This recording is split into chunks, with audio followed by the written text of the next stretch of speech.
Hey team, Browncoat from Koru-Cottage here, and this time round we've got a review for you, Ace Combat 7 Unknown Skies. So, let's dig into it.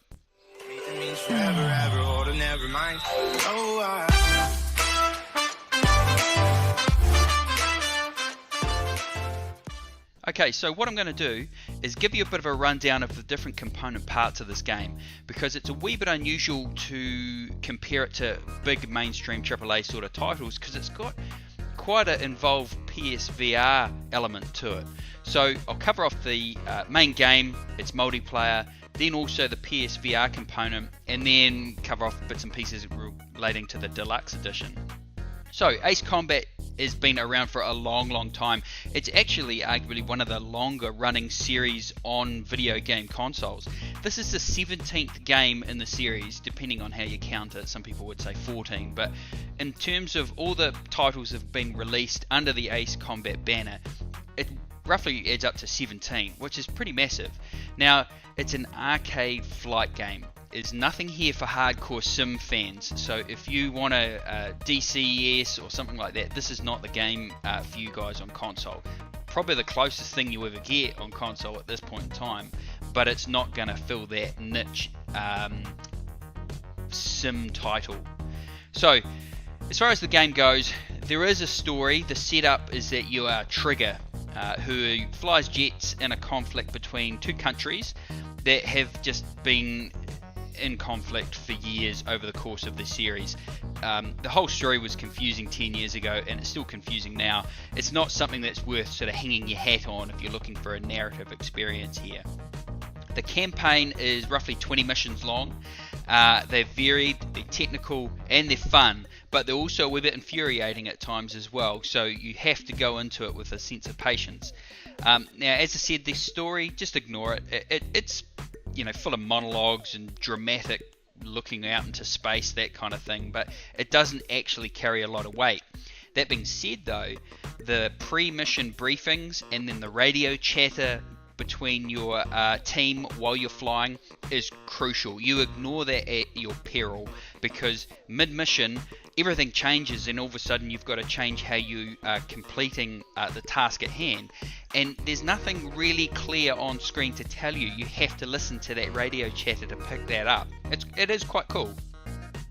So once you've adapted and completed the mission, you get points. I can't even remember the name of the currency, but you get hundreds of thousands of dollars essentially, and you spend that in your upgrade tree to get better weapons, better planes, that sort of stuff, better planes for attacking ground targets, better planes for air-to-air, and you just basically always improving your quality of weapons, and it allows you to attack tougher missions. What I would say is I would recommend taking a look at this game on easy or normal. Don't go straight into hard. It is actually a really hard game. Like, it's really challenging, and the checkpoints for a modern gamer, they are spread a long way apart. Like, they could be 20 minutes apart in terms of gameplay time, and one mistake and boom, you are 20 minutes back, buddy, and having to start all over again. One thing which I wish I could have turned off in the game, but I can't, is missile. Yeah, I know people are shooting me with missiles. It just, in some of the technical missions or harder missions, it is just constant, and I'm not quite sure what the game achieves by just telling you constantly a missile is coming, because you just have to yank and bank the whole time. It kind of takes the fun out of it a wee bit, but it's also a balance of skill as well. So you complete these 20 missions, you go through the story, you get better planes, it's good fun. The multiplayer aspect is the same planes unlock, but there's specialist unlocks for some of the weapons you use in multiplayer. For me, the multiplayer, just like all the previous Ace Combat games, you end up chasing another person around the sky, but you barely even see their plane. You're just trying to put the little green triangle onto the red square in the distance and fire the missile and hope it hits. I didn't find it very satisfying, but it's very niche. If it's something that you enjoy from previous titles, you'll feel very familiar with it. Okay, so PSVR. It's a real double-edged sword here, because it's limited but impressive. There's 3 missions. Okay, 3, that's right, only 3, plus a free flight mode and an air show mode. and that's it. So all up, if you're really dragging it out, maybe 3 hours of gameplay if you're lucky. If you're a good Ace Combat player with a solid stomach, you could probably smash it out in half the time, to be honest. It is amazing. Like, you sit in that cockpit and take off from the aircraft carrier, and it's like, oh my god, I just want to reach out and touch all the buttons in front of me. Like, it looks amazing. If you've got a HOTAS set up, wow, the level of immersion is definitely going to be there. That being said though, it's arcade, it is not sim, so you know, your rudder inputs, your aileron inputs, all that sort of stuff don't matter. You just yank the stick one way and yank the other. You're not worried about G-forces or anything. That being said, I'm a pretty experienced PSVR player now, and 5 minutes into the first mission, whoa, I felt sick, like sick.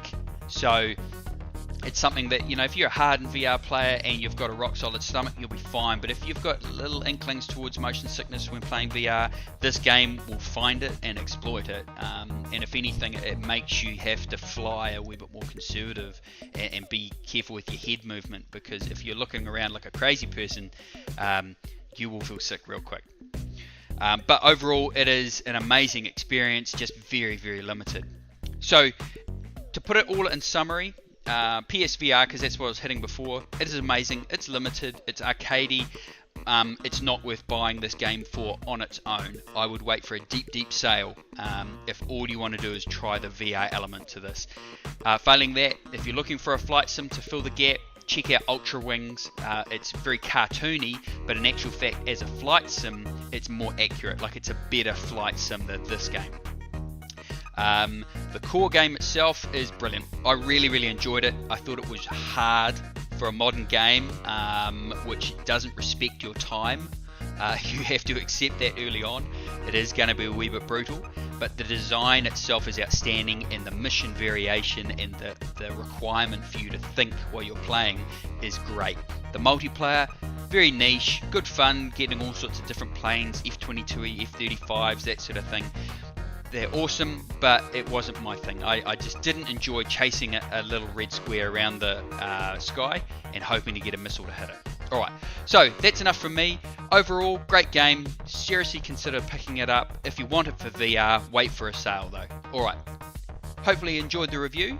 Check out the rest of the coverage on our site, and maybe click a subscribe or a like button. Would be awesome. Alright, thanks very much. Bye.